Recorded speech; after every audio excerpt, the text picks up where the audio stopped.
This movie is about superstition, fate, predestination, and self-determinism. Do you have any sort of wrestling superstitions? I do actually. I have my wrestling. I think a lot of people have wrestling socks that they wear. A lot of wrestlers will have their like lucky socks. So I have my lucky sock that I always have to wear, and it's very silly. I always have to right before I go out. I need to take like whoever's involved in the match in some capacity. It can be like the referee, like anybody. I need to take someone in the match, and I need to say I say three things to them. And if I don't say these three things, it's like the match is going to go shit, and everything's going to go wrong. If I say these three things, everything's fine. I need to say, talk to each other, take it slow, and don't be shit.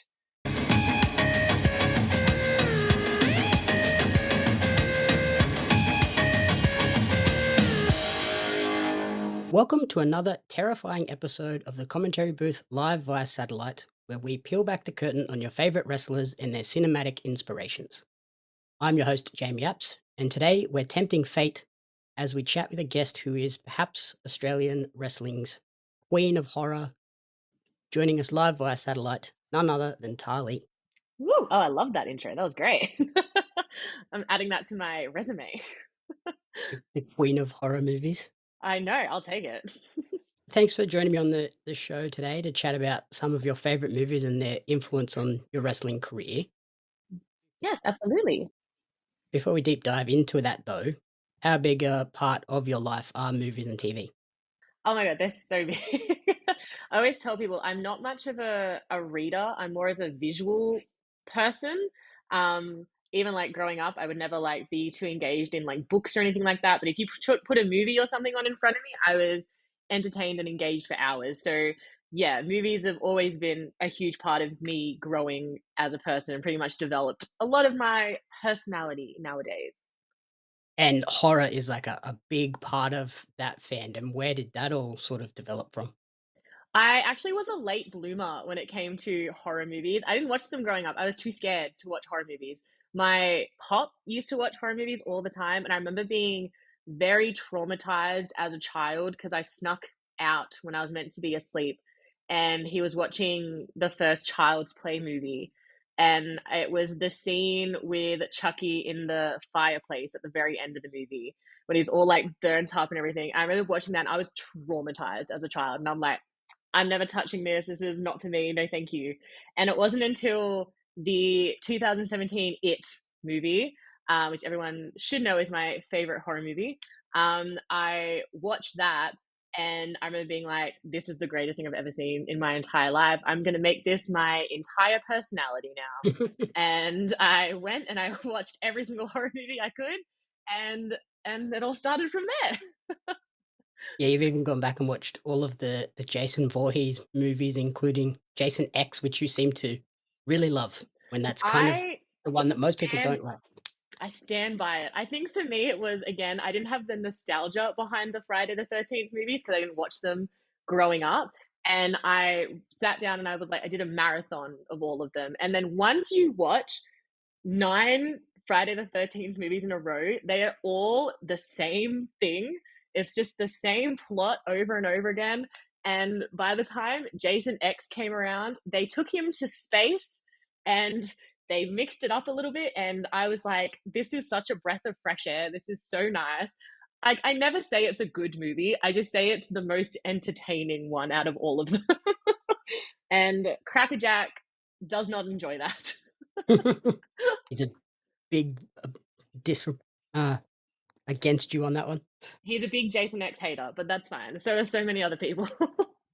But today, with Final Destination Bloodlines just over the horizon, I thought I'd get you on the show today to chat about the an original Final Destination.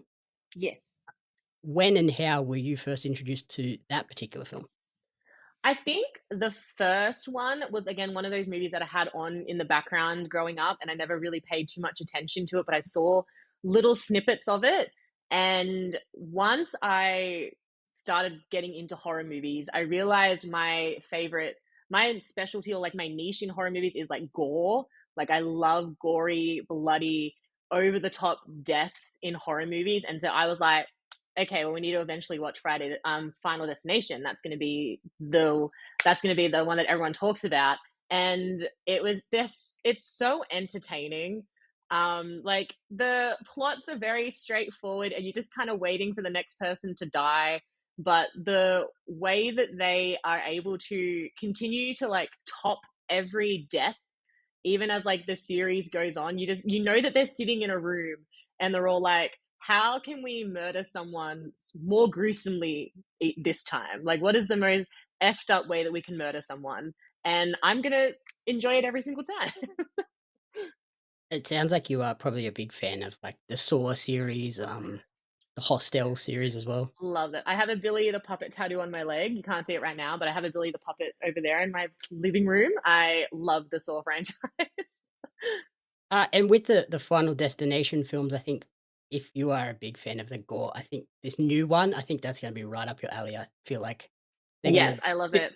look at Uh, movies like Saw, look at movies like, oh, there was a movie last year where it was from the perspective of the killer. Oh, yes, I can't remember the name of it now, but yes, I remember with the yoga kill, Yep. and I was like, I was so mesmerized that entire time.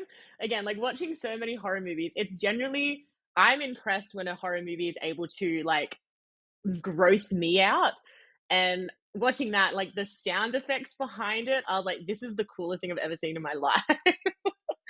So, yeah, I think Final Destination Bloodlines is gonna look at some of those things and go, "Okay, we've done all these other crazy deaths before. Let's go down this route of crazy gory deaths." And I think that first trailer gave us a pretty good indication of what one of those is. Oh my god. That first trailer, as someone who has a lot of facial piercings, in particularly, I have a septum piercing. I was watching that trailer and I was like, I can feel this pain. Like this is oh god. I can never So be yeah, it's around a got me ceiling very fan again. excited. Yeah, it's got me very excited. With the Final Destination series, how often do you go back and watch either the series as a whole or individual movies? I would say I watch the entire series at least like, and I'm not exaggerating, I watch it like at least once a year. I'll be like, we're going to start from the first one, we're going to work our way all the way through to the fifth one. And then by the time the fourth one comes around, I start questioning why I'm doing this. Question your life choices. Yeah. By the time the fourth one's in there, I was like, I don't really know if I want to watch this one, but I'm like, we've committed to it now. We've got to commit. And then the fifth one is I think the fifth one is a great movie. So that's a reward to get through to the fourth one. But yeah, I watch it probably like once a year. Do you have a favorite film in the franchise? I do. I'm a big sucker for the third one. I think the roller coaster one, if we're going, everyone knows them based on like the initial death sequence. I'm a big sucker for the third one. I think it's so cheesy, fun, and a lot of the deaths in that, again, like I'm a sucker for good death. A lot of the deaths in that are just very iconic. Everyone always remembers the tanning bed death out of that Yep. one, and then the transition into like their two coffins side by side. It's so funny. And then that's also like the nail gun death is in that one. Everyone remembers that one. There's the guy at the gym whose like head gets smashed between the two plates. Like it's just got so many creative deaths in the third one. And I think the main actress, whose name I can't remember, Mary Elizabeth, something like that. I think she does a great job. She's a wonderful final girl in that movie. So yeah, it's just a very engaging and funny movie to watch. And seemingly so many things that kind of tie back to wrestling, tanning, going to the gym, a little bit All concerning. things that could happen to me. I'm traumatized. God. For me, it's the second one, log truck. That's always iconic. I When we went back to watch this first Final Destination, I was like, "Oh yeah, the log truck scene is in this one." It's not. It's in the second one. Everyone thinks it's in the first one. Yes, everyone thinks it's in the first one. I think that movie traumatized an entire generation of people.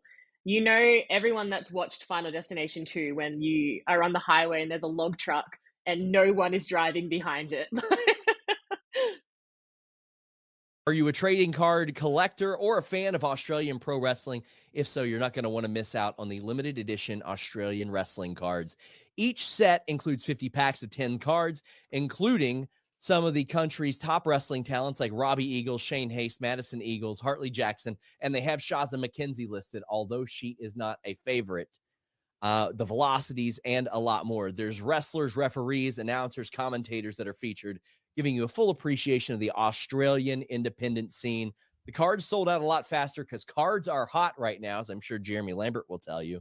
But you can order your Australian wrestling cards now at Pario Magazine. That's PARIO magazine.com.au/AUS WRES cards. Follow Australian Wrestling Cards on social media at AusResCards for updates. Join the hundreds of fans who have already discovered the excitement of Australian wrestling cards.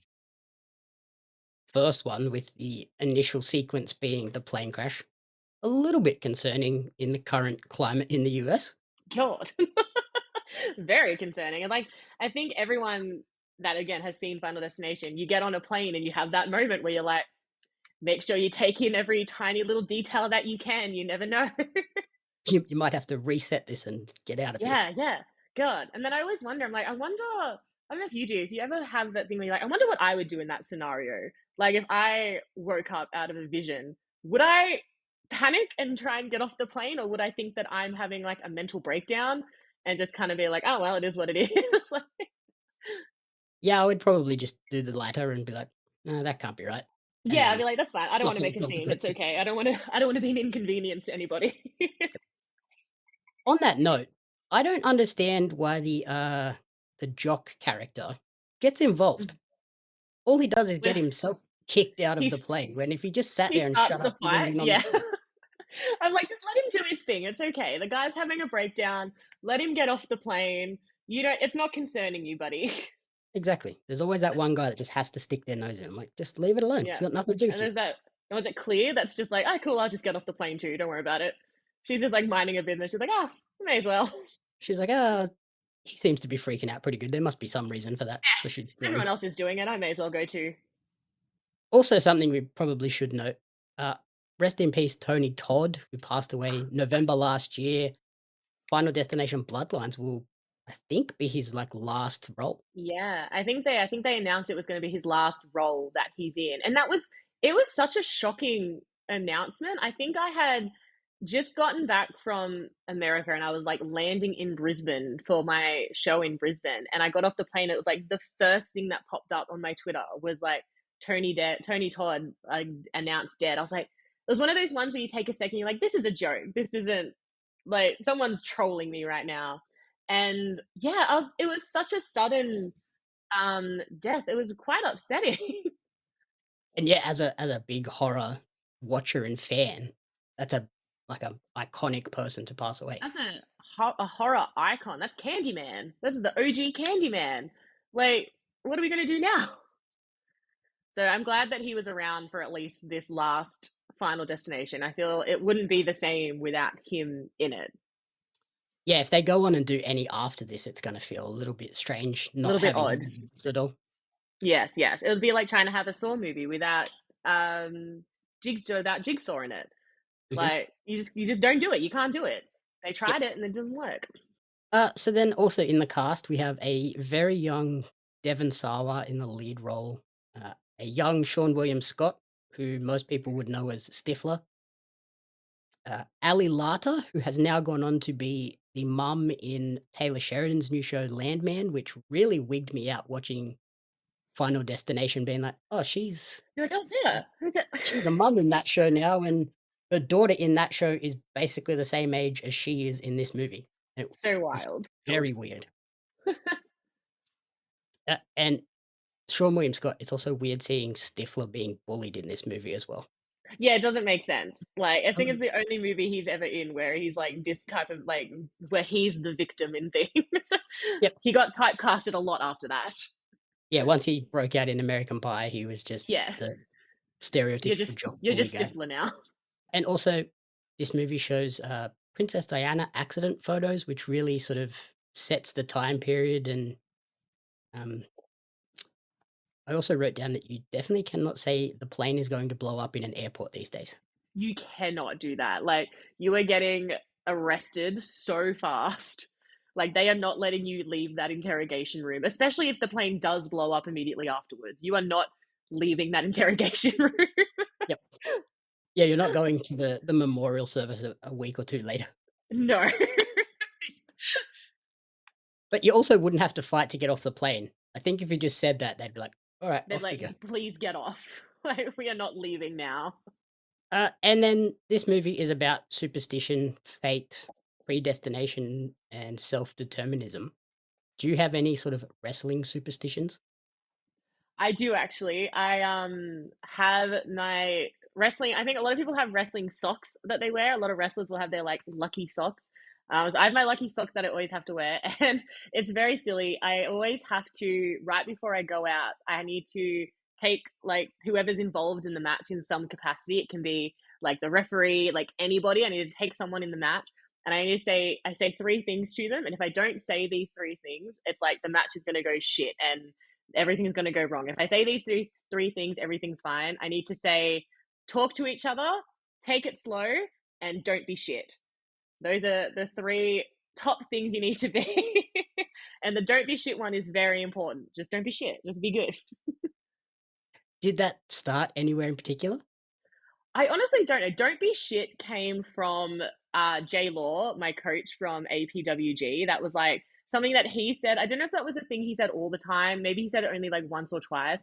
And it just like stuck with me because it's like, yeah, don't be shit. Like, even if things go horribly wrong, if things are the crowd's not reacting to you, if whatever, the number one thing you don't want to be is shit while you're out there. So, like, whatever you can do to be entertaining or engaging or just have a good match while you're out there. Top. That's yeah. Stuck with me on that one. It's a good motto to live by. Just don't I be think it's shit. a great motto. Just don't be shit. The other thing I wanted to chat about with this movie is it takes like 30 minutes. I think it's just over 90 minutes, this movie, but it takes 30 minutes to establish that initial plane crash and who the characters are before we even get into the curse moments. Oh, does And it? I didn't I even didn't realize realize. it went for so long until I Yeah, I rewatched it, mean, and then I looked at the clock and went, "Oh, wow, it's been a long time." at least you know it's an engaging first 30 minutes. Then, if it doesn't feel like how sometimes the movies feel long, so it must be yeah, it's an entertaining first 30 minutes then. And do you have a favorite death from Final Destination 1?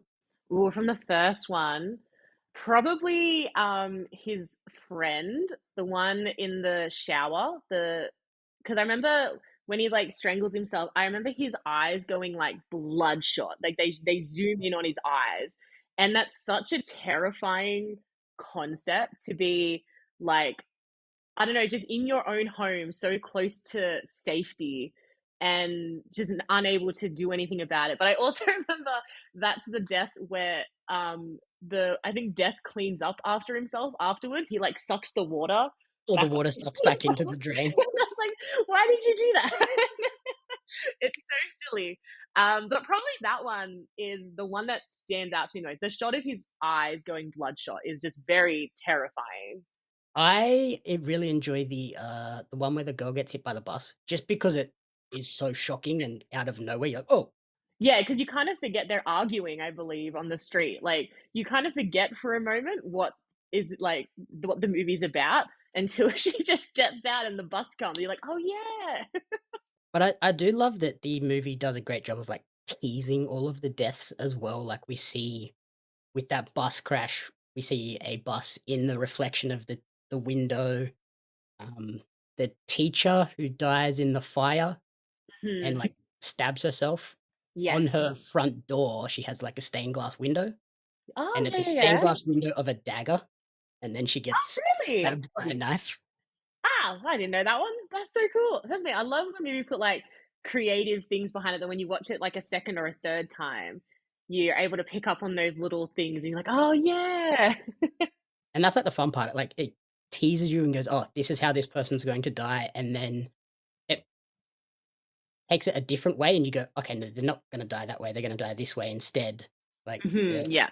your favorite one, you think he might get electrocuted or something like that, Yes. and then he gets Yes. hung. But it all leads in a different direction, yeah. But then later in the movie, in, like, the 3rd act, it then twists it again, and you see the reflection of the train in the side window of the car, but then Mhm. it's not the train that kills the guy. It's a piece of shrapnel that flicks off Yes. the track. Yes, yes, yes. It's like it's all like it's oh you yeah, like you said, it's like, oh, the train was involved in it, but like sneaky, sneaky, got you. Death is such a little trickster. Yep. And, like, I think that kind of plays into wrestling too with kind of subverting people's expectations, like, make them think this one thing's going to happen and then do something else, and that's when you get the big predictions. Yes, yes, that's when you keep everything entertaining, keep it all engaging. You don't want to be if things are too predictable. Like again, it's like why would people pay money to watch this like something that they've seen a million times at other shows or other companies when you can subvert their expectations. Like, ah, you thought we were doing one thing. Nope, bet you're doing this motherfucker. And I guess that's the fun thing for you guys too as creators, you can go in there and wrestle the same person, but it's never exactly the same because in this company, you might be the good guy, and in this one, you might be the bad guy. They might want us to, yeah, we might be having our first ever match at this company, and no one has seen us actually have a match before at this company, or it could be our fifth match at this company, and it's like, okay, these people have seen this a million times now. What do we need to do differently to keep everybody entertained? So yeah, it's always a fun element behind doing the same thing, but doing it in a way that is different to how you do it, like same but different. Yep. Yeah, it's like basically like painting, like you're always using the same materials, but Yes, yes, different and outcome every time. it comes out differently every time. Couple of the other things I noted down, there is a funny goof in that scene where the teacher, Miss Luton, dies. She's packing up her house to leave because she doesn't want to be around uh, Yes. the characters anymore. But she's Yes. packing her stuff into the box that says this way up. She's packing it upside down. Is she re How's it going? Miss Lynn's Why's the box Miss upside Lynn's down? having a bad time, okay? She's going she's having a She's lost it. traumatic experience. She's lost the plot. She's having a bad time. And I also laughed at the character Alex saying he wanted to live long enough to see the New York Jets win a Super Bowl, which has still yet to happen. Their last win was in 1969. Has it really? Oh my god. What are you doing, New York? You know? Yep. Yeah, the Jets are not good, Damn. and the way they're going at the moment, it's a long way in the future before they even get close, I Really? think. I don't watch this, but man, New York, what are you doing? If you I does think anyone go for this team then if they're not winning? people from Long Island, and People that's from about New it, I think. York. Yeah. Guys, guys, call it quits. Know when to cut your losses. Yeah, I couldn't help but laugh when, like, he said that, and I was like, "Oh, this is like a Brother, you got a long way to twenty-something-year-old wait. movie, and they're not even." Yeah, you got a long way to go. Last couple of things, how do you rank the Final Destination movies? So you said 3 was the top of the list. Where do the Yes. rest of them fall? Okay, okay. Cool. This is a big one. Okay, number four is at the bottom. I think everyone everyone kind of agrees that's the not as good one. I don't want to say it's bad, but it's not as good as the other ones. Down to the bottom. So mine would go three, probably then one because it's the OG. It's the one that started it. You got to put it up there. I really, really like the fifth one. I think the fifth one had such a great plot twist at the end. And again, I think the characters were really well written. I was a lot more invested in those characters than I had been in kind of all the other ones. I feel like some of the other Final Destinations, they're just kind of like, oh, here's a character, just don't get too attached to them because they're going to die anyway. So they kind of make them very just surface level. Whereas the fifth one, they were like, no, these are entertaining and actual characters that have personalities and problems and whatever. And so there was a lot more engaging in that one. So probably that one, number three. Then I would go two and then four. So yeah, three, one, five, two, four. Okay, very nice. And how are you feeling ahead of, uh, Final Destination Bloodlines on May 15th? Yes, I am so excited. I think when it was first announced, I was like, that first initial thought of like, oh, do we need another one? Could they kind of like the last one was like the final destination? Like, do we need another one? But then after like 2 seconds of that, I was like, fuck yeah, new final destination. I'm gonna be sitting down regardless. Like, again, it's such a fun franchise, and it's one of those franchises that's same as like Saw. I almost hope it never ends. I want it to just continue to go on until eventually there is no other possible way to kill people anymore. And even if it's Final Destination 15, I will still be sitting in that seat We could have a Final Destination where they send them to space, and again, I will be sitting in that seat saying it's the most entertaining movie out of all of them. So Yeah, I'm excited for this one because I love that it's not really about the characters. It's more just about that concept of fate and not having any control over life and death. So I think it's a good idea that we this could be a franchise that just continues on indefinitely. continued. I hope it's so good. I hope it's almost like almost hope it's almost like if they expect everyone to know Final Destination by now. I kind of hope they just get to the point. I don't think we need that scene of explaining it. You know how every movie has that moment. It's like, oh, I envisioned it, and then it happened, and then they go through the plot. I'm like, do we don't need that? Just skip it. We're at Final Destination 6 by this point. We get it. Let's just like, get to the deaths. Do you have sort of any theories or predictions for what this movie is going to do and how it's going to tie into the previous 5? Well, based on the title, Bloodlines, you would think it has some sort of like maybe one of the other characters, like family members, is going to be linked somehow. Like, I would love it if Devon Sawyer got a cameo. Maybe it's like his child, or like I don't know, some sort of family relation is going to be involved in some capacity. Maybe Tony Todd's been behind it the entire time, as we all kind of like have those theories behind it. But yeah, obviously, I think some sort of family relation. But other than that, again, I think we're all just there for a fun time. Yeah, I sort of think it might be one of those ones where someone has kept evading all of the uh, predestination deaths, and then they've died in natural causes. So now death is like, oh, well, I couldn't get you, so I'm going to get your child. I'll get your kid. Yeah, yeah. Man, that poor child. It sucks to be that kid who did nothing wrong. Yeah, did nothing wrong. And have you taken any inspiration from Final Destination for the Tarlee character? Ooh. I don't know. I mean, maybe subconsciously I have. I wouldn't say there's anything directly other than just the general horror movie vibe, I would suppose. Like, once I went through the growth of Tali, when we had that one time we were like full into the horror movie gimmick, like that was kind of all it was like the final girl stuff. And that just kind of was just my general love of horror movies. And Final Destination is up there with one of them. So I wouldn't say I took inspiration from any character or any particular movie, but just that is, if anyone asks me what your favorite horror movie franchise is, like Final Destination is always going to be up there. So that would have had some play to growing Tali to from the horror movie nerd to more evolving into what she is now. So yeah, without that, we wouldn't be Tali that we are now. If there was somehow an Australian wrestling version of Final Destination, which other wrestlers would somehow be wrapped up in the chaos with you? Okay. Okay, no, we're on full theory here. I always say I don't want to be, if I was ever in a horror movie, Final Destination, I don't want to be the final girl. I want to be the person that has a really cool death. So I'm happy to be a victim in Death's play here, as long as my death is really cool. Who would be sucking in with me? Chloe St. James would be sucking in with me because she just goes everywhere with me. So wherever I am, she'd be there too. So She's somehow so stuck sorry. being So cursed as well. sorry, Chloe. Get dragged into this. Who else would be around? Who do I hang out with? Probably Murdoch would be dragged in there in some capacity as well. I just feel like whether he meant it or not, like mischief would just follow him around. So he'd somehow get suckered in. Like Death would just drag him into it, be like, I just want to fuck with you two. So he'd be in there.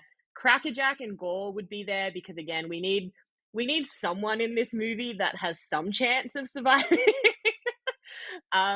So one of those two would have to survive, and I think Death would take one look at Gore and just be like, I don't want to, I don't want to fuck with that guy. Like you can live, it's okay. And so I feel like that'd be a good 5 crew there. 3 victims, myself, Chloe, and Murdoch, and then 2 potential survivors in Crackerjack and Gore. I think that's good. And I think your idea of just wanting a cool death, I think maybe that plays into your wrestling where you're happy to just go in, have a match, and you don't always have to win. You can get No, destroyed by someone, you're like, as long as it was cool and I wasn't as long shit. as I look exactly, as long as I wasn't shit. That's it. I pride myself on just going out there and just entertaining and giving people something to remember and something to have a good time with. Like whether it's my entrance, like if Girlfriend by Avril Lavigne gets you hyped up for those 3 minutes, then I did my part. If me spilling my Jack Daniels in the ring accidentally or Which is a regular intentionally, occurrence. which is a regular occurrence, whether it's accidental or intentional, each one's different. Whether that was entertaining for you, then again, as long as I've done some sort of entertaining thing and you've left being like, hey, that green haired chick's really cool and she's not shit, then I feel pretty good about what I've done. As we close out the episode, what would you say is the best piece of advice you've been given regarding character inspiration and just wrestling in general? Obviously, don't be shit, but what else? Actually, it kind of links into the don't be shit thing. When I was at Black and Brave, Seth Rollins gave us like a big speech, and it was telling us that suck is always going to be with us. So you are always going to suck at something, and like whether it's something that you've tried at for the first time or something you've been trying at a million times, you're going to suck at something. And once you learn to just embrace the suck and just embrace the fact that you are not going to be amazing at everything, then your possibilities are endless.